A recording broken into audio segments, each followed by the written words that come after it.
Students, Walia tutorials की chemistry class में एक बार फिर से आपका स्वागत है। और आज इलेक्ट्रोकेमिस्ट्री के अंदर फिर से एक नई यूनिट के साथ हम स्टार्टिंग करने वाले हैं। और आज का हमारा टॉपिक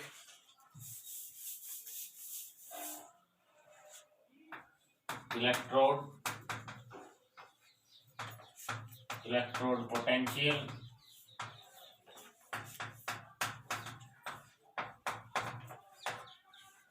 इलेक्ट्रोकेमिकल सीरीज,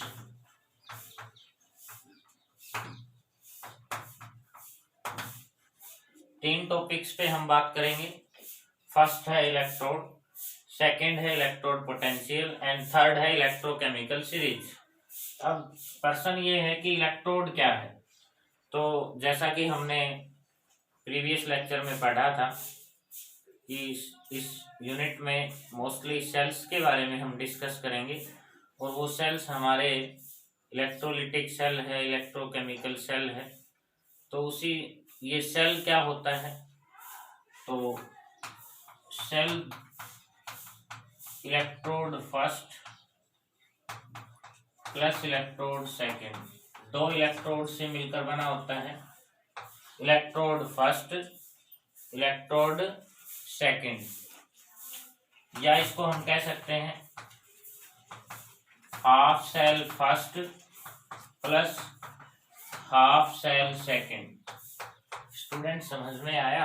इलेक्ट्रोड दो सेल है, दो इलेक्ट्रोड से मिलकर बना, इलेक्ट्रोड फर्स्ट इलेक्ट्रोड सेकंड, या half cell first half cell second. अब प्रश्न ये है कि ये इलेक्ट्रोड है क्या। तो जिंक को मैंने जिंक आयन के साथ रख दिया, जिंक को हमने जिंक आयंस के साथ रख दिया, सोडियम को सोडियम आयंस के साथ रख दिया, आयरन 2 पॉजिटिव को आयरन 3 पॉजिटिव के साथ रख दिया, हाइड्रोजन गैस को हाइड्रोजन गैस के आयंस के साथ रख दिया, क्लोरीन गैस को क्लोरीन गैस के आयंस के साथ रख दिया। तो मीन्स सेम मटेरियल के two different oxidation state, material same है, ऑक्सीडेशन स्टेट अलग अलग है। 0 से 2, 0 से 1, 2 से 3, 0 से 1 और 0 से 1। एक ही मटेरियल की दो अलग अलग ऑक्सीडेशन स्टेट को इकट्ठा करके हम लिख दें तो वो एक इलेक्ट्रोड बन जाता है। इलेक्ट्रोड क्या होता है कि अगर हम सेम मटेरियल की दो अलग अलग ऑक्सीडेशन स्टेट को मिला देंगे तो हमारे पास क्या आ जाएगा, इलेक्ट्रोड आ जाएगा। बात समझ में आई? मटेरियल एक ही होगा, ऑक्सीडेशन स्टेट अलग अलग होंगी और उन्हें हमें स्टूडेंट्स मिला देना है। तो दो अलग अलग oxidation state of same material combine together, then it will form electrode. वो क्या बना लेती हैं, इलेक्ट्रोड बना लेती हैं। अब नंबर आता है इलेक्ट्रोड पोटेंशियल का। तो ये हमेशा हमें ध्यान रखना है कि पर्टिकुलर इलेक्ट्रोड का या सिंगल इलेक्ट्रोड का पोटेंशियल अब हम कभी भी नहीं निकाल सकते। अकेले इलेक्ट्रोड का पोटेंशियल निकालना पॉसिबल नहीं है। हम दो इलेक्ट्रोड को लेकर के उनके बीच का डिफरेंस मेजर कर लेंगे। दो अलग अलग इलेक्ट्रोड होंगे और उनकी पोटेंशियल का डिफरेंस हमें मेजर कर लेंगे तो हमारे पास इलेक्ट्रोड का पोटेंशियल आ जाता है। तो ये बात हमें ध्यान रखनी है कि सिंगल इलेक्ट्रोड का पोटेंशियल हम कभी भी नहीं निकाल सकते कि उस इलेक्ट्रोड का पोटेंशियल क्या है। पोटेंशियल निकालने के लिए हमें दो इलेक्ट्रोड्स की आवश्यकता होगी और उन दो इलेक्ट्रोड्स की पोटेंशियल का डिफरेंस हम निकाल करके इलेक्ट्रोड का पोटेंशियल बता सकते हैं। तो हमारे पास एक है स्टैंडर्ड हाइड्रोजन इलेक्ट्रोड। ये बात आपको ध्यान में रखनी है। ये मैंने क्या लिखा, स्टैंडर्ड हाइड्रोजन इलेक्ट्रोड। ठीक है स्टूडेंट्स, ये है स्टैंडर्ड हाइड्रोजन इलेक्ट्रोड। अब ये स्टैंडर्ड हाइड्रोजन इलेक्ट्रोड, तो ये स्टैंडर्ड कब होगा, तो ये ध्यान रखना है कि यहाँ पे स्टैंडर्ड कंडीशन कोई ना कोई होगी, कोई ना कोई कंडीशन पे इसको स्टैंडर्ड बनाया गया है। फिर किसी को अगर स्टैंडर्ड फॉर्म में कन्वर्ट करना है तो कोई ना कोई कंडीशन लगानी पड़ेगी। तो यहाँ पे हाइड्रोजन गैस है और हाइड्रोजन गैस को आयंस के साथ कंबाइन करके लिखा गया है। तो इस स्टैंडर्ड हाइड्रोजन इलेक्ट्रोड्स के ऊपर कंडीशन क्या है कि इस गैस का जो प्रेशर है वो 1 बार, इस गैस के आयंस का जो कंसंट्रेशन है 1 मोलर, और यहाँ जो टेम्परेचर है वो 25 डिग्री सेल्सियस या 298 केल्विन। इन 3 कंडीशंस पे इलेक्ट्रोड हो जाता है स्टैंडर्ड। टेम्परेचर गैस है तो प्रेशर होना होगा 1 बार, और उसके आयंस का कंसंट्रेशन 1 मोलर, और टेम्परेचर क्या रहेगा 25 डिग्री सेल्सियस या 298 केल्विन। ये ध्यान रखना है। अब हम इस स्टैंडर्ड हाइड्रोजन इलेक्ट्रोड को बनाएंगे कैसे वो हमें देखना है। ये अपने पास एक बीकर है, इस बीकर के अंदर पानी डाल दिया, और इस पानी डाल करके इसके अंदर मैंने डाल दिया HCl, तो इसके अंदर H प्लस आयन और क्लोरीन आयन बन जाएंगे, और H प्लस आयन की जो कंसंट्रेशन है वो 1 मोलर है।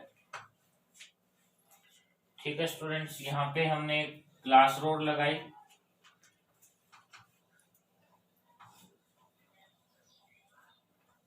और यहाँ से हाइड्रोजन गैस को हमने पास किया, और इस गैस को जब पास किया तो प्रेशर यहाँ पे रहा 1 बार, और इस सिस्टम का जो टेम्परेचर है वो है 25 डिग्री सेल्सियस। अब ग्लास रोड में से तो करंट पास हो नहीं सकता, तो इसके अंदर हम एक प्लेटिनम वायर लगा देंगे ताकि यहाँ से करंट पास हो जाए।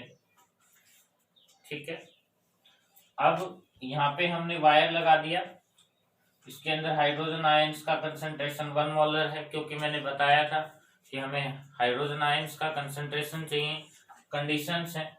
तो ये स्टैंडर्ड हाइड्रोजन इलेक्ट्रोड है, और मैंने ये भी कहा था कि सिंगल इलेक्ट्रोड का पोटेंशियल हम निकाल नहीं सकते, हमें एक और इलेक्ट्रोड चाहिए, तो एक और इलेक्ट्रोड बना लेते हैं। यहाँ पे ये कंटेनर है, इस कंटेनर के अंदर सॉल्यूशन डाल दिया हमने जिंक सल्फेट सॉल्यूशन,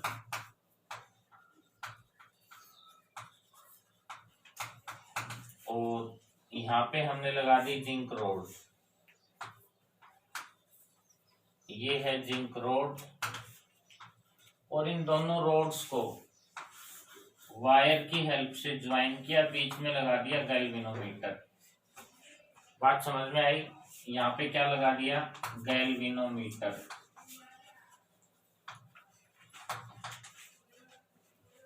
ठीक है बेटा, क्या काम किया है हमने, एक कंटेनर यहाँ पे है, एक कंटेनर यहाँ पे है, इन दोनों कंटेनर्स को हमने, इसमें हाइड्रोजन आयंस की कंसंट्रेशन है, ये जिंक सल्फेट है, इस स्टैंडर्ड हाइड्रोजन इलेक्ट्रोड से इस नॉर्मल वाले इलेक्ट्रोड को कनेक्ट किया वायर की हेल्प से, और गैल्वेनोमीटर लगा दिया। तो यहाँ पे पोटेंशियल डिफरेंस आ जाएगा, यहाँ पे क्या आ जाएगा, पोटेंशियल डिफरेंस आ जाएगा। वही जो पोटेंशियल डिफरेंस आया वही इलेक्ट्रोड पोटेंशियल है। बात समझ में आई कि इस गैल्वेनोमीटर पे वैल्यू आ जाएगी पोटेंशियल डिफरेंस की, और उसी पोटेंशियल डिफरेंस को हम क्या बोलते हैं, इलेक्ट्रोड पोटेंशियल। तो ध्यान रखना है कि इलेक्ट्रोड पोटेंशियल हम कैसे मेजर करेंगे। स्टैंडर्ड हाइड्रोजन इलेक्ट्रोड, यहाँ पे हाइड्रोजन का जो पोटेंशियल है वैल्यू प्लस माइनस 0.00 आएगा, ये ध्यान रखना है। हाइड्रोजन इलेक्ट्रोड का जो पोटेंशियल है वो कितना आएगा, प्लस माइनस 0.00, ये स्टैंडर्ड वैल्यू आ जाएगी। पोटेंशियल डिफरेंस समझ में आ गया कि सिंगल इलेक्ट्रोड का पोटेंशियल निकाल नहीं सकते, निकालने के लिए दो इलेक्ट्रोड्स के बीच का पोटेंशियल डिफरेंस हम निकालेंगे। कैसे निकालेंगे वो हमने अभी शो किया। अब बेटा बात आती है कि जो पोटेंशियल है, किसी भी इलेक्ट्रोड का पोटेंशियल दो तरह से लिखा जा सकता है। किसी भी इलेक्ट्रोड का पोटेंशियल दो तरह से लिखा जा सकता है। जैसे ये स्टैंडर्ड इलेक्ट्रोड पोटेंशियल होता है, और ये हमने जिंक का लिख दिया, और ये वैल्यू है -0.76 ये वैल्यू कितनी है -0.76। अब ये पोटेंशियल है जिंक का। मैंने कहा कि ये दो तरह से लिखा जा सकता है, तो दूसरा मैंने लिखा जिंक आयन से जिंक बना दिया। अब इसका जो पोटेंशियल है वो पोटेंशियल है 0.6 ही रहेगा, ठीक है। और ये प्लस रहेगा, ये क्या रहेगा, प्लस रहेगा। ये जिंक का पोटेंशियल, ये भी जिंक का पोटेंशियल, ठीक है।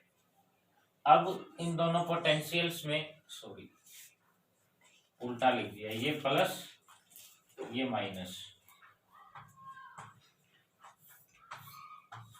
ठीक है। अब क्या है कि ये स्टैंडर्ड पोटेंशियल है। हमारा पोटेंशियल जो इलेक्ट्रोड है ये स्टैंडर्ड इलेक्ट्रोड का पोटेंशियल है। जनरली जो पोटेंशियल हमारे पास केमिस्ट्री में होता है वो स्टैंडर्ड इलेक्ट्रोड का ही होता है, लेकिन ये नॉन स्टैंडर्ड भी हो सकता है अगर हमारा कंडीशन नॉन स्टैंडर्ड हो जाए। जैसे मैंने कहा था स्टैंडर्ड में कंसंट्रेशन 1 मोलर है, तो वो कंसंट्रेशन 1 मोलर की बजाय 0.5 मोलर हो जाए, 2 मोलर हो जाए, या फिर हमारा टेम्परेचर 25 डिग्री सेल्सियस की बजाय 22 डिग्री सेल्सियस हो जाए, 18 डिग्री सेल्सियस हो जाए, मतलब वैल्यू चेंज हो जाए। स्टैंडर्ड कंडीशन का वैल्यू न होकर के कोई और वैल्यू हमारे पास हो, तो हमारा इलेक्ट्रोड स्टैंडर्ड की जगह नॉन स्टैंडर्ड हो सकता है। और किसी और टॉपिक में हम इस बात पे बात भी करेंगे। ये ध्यान रखना है कि किसी भी इलेक्ट्रोड का पोटेंशियल दो तरीके से लिखा जाता है। जैसे यहाँ पे मैंने लिखा, यहाँ पे ऑक्सीडेशन नंबर 0 से 2 इंक्रीज हो रहा है, इंक्रीज होगा तो ये जिंक इलेक्ट्रोड का ऑक्सीडेशन पोटेंशियल है। ये कौन सा पोटेंशियल है, ऑक्सीडेशन पोटेंशियल। और यहाँ ऑक्सीडेशन नंबर 2 से 0 हो रहा है, तो ये इसका रिडक्शन पोटेंशियल है। ये इसका क्या है, रिडक्शन पोटेंशियल। ध्यान रखना है 0 से 2 ऑक्सीडेशन नंबर इंक्रीज होगा, ऑक्सीडेशन, ऑक्सीडेशन नंबर डिक्रीज होगा, रिडक्शन। तो यहाँ पे डिक्रीज हो रहा है, यहाँ पे इंक्रीज हो रहा है, तो हमारा जो पोटेंशियल वैल्यू है वो अलग अलग है। और ये बात हम बता चुके हैं कि किसी भी इलेक्ट्रोड का पोटेंशियल दो तरह का होता है, तो एक ऑक्सीडेशन है, एक रिडक्शन है। ऑक्सीडेशन नंबर इंक्रीज होगा, oxidation potential, oxidation number decrease होगा, रिडक्शन पोटेंशियल। जब कुछ भी ना दे रखा हो, जब कुछ भी ना दे रखा हो, सिर्फ पोटेंशियल दिया गया हो इलेक्ट्रोड का, तो हमें रिडक्शन पोटेंशियल लेके चलना है, ये ध्यान रखना है। जब कुछ भी न दे रखा हो तो हमें हमेशा क्या लेके चलना है, रिडक्शन पोटेंशियल। अगर उसके आगे दे रखा है कि ऑक्सीडेशन या रिडक्शन पोटेंशियल है तब तो हमें पता है, लेकिन अगर ऐसा न हो तब हमें हमेशा कौन सा पोटेंशियल मान के चलना है, इलेक्ट्रोड पोटेंशियल। कौन सा पोटेंशियल, रिडक्शन पोटेंशियल। जब कुछ भी ना दे रखा हो तो पोटेंशियल हम क्या लेंगे, रिडक्शन पोटेंशियल। अब लास्ट टॉपिक इस लेक्चर का मैंने लास्ट लिखा था इलेक्ट्रोकेमिकल सीरीज।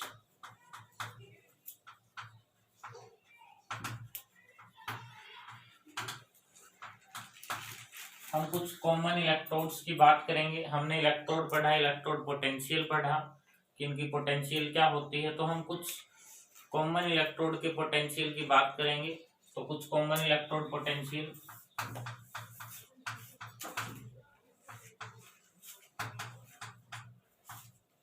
वोल्ट,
ये हमने कुछ कॉमन इलेक्ट्रोड की पोटेंशियल वैल्यू लिखी। अब बेटा बात है इलेक्ट्रोकेमिकल सीरीज, तो पहले तो मैं डायरेक्ट ये कंफर्म कर देता हूँ कि हमारे इलेक्ट्रोड का जो पोटेंशियल है, अगर उस पोटेंशियल को हम इस तरह से किसी ऑर्डर में सेट कर दें, किसी ऑर्डर में अरेंज कर दें, तो उसको बोलते हैं electrochemical series. Value of electrode potential arrange in increasing और डिक्रीजिंग ऑर्डर। तुम ध्यान से देख रहे होगे कि ये उससे ज्यादा, ये उससे ज्यादा, ये उससे ज्यादा, ये उससे ज्यादा, ये उससे ज्यादा, ये सबसे ज्यादा, तो इसका पोटेंशियल सबसे कम है और इसका पोटेंशियल सबसे ज्यादा है। ठीक है, ध्यान रखना है कि अगर पोटेंशियल की वैल्यू को अलग अलग इलेक्ट्रोड हमें दे रखे हैं और उनका पोटेंशियल वैल्यू हमारे पास है, अगर हम उस पोटेंशियल वैल्यू को एक ऑर्डर में सेट कर दें, वो ऑर्डर इंक्रीजिंग और डिक्रीजिंग हो सकता है, तो उसको बोलते हैं इलेक्ट्रोकेमिकल सीरीज।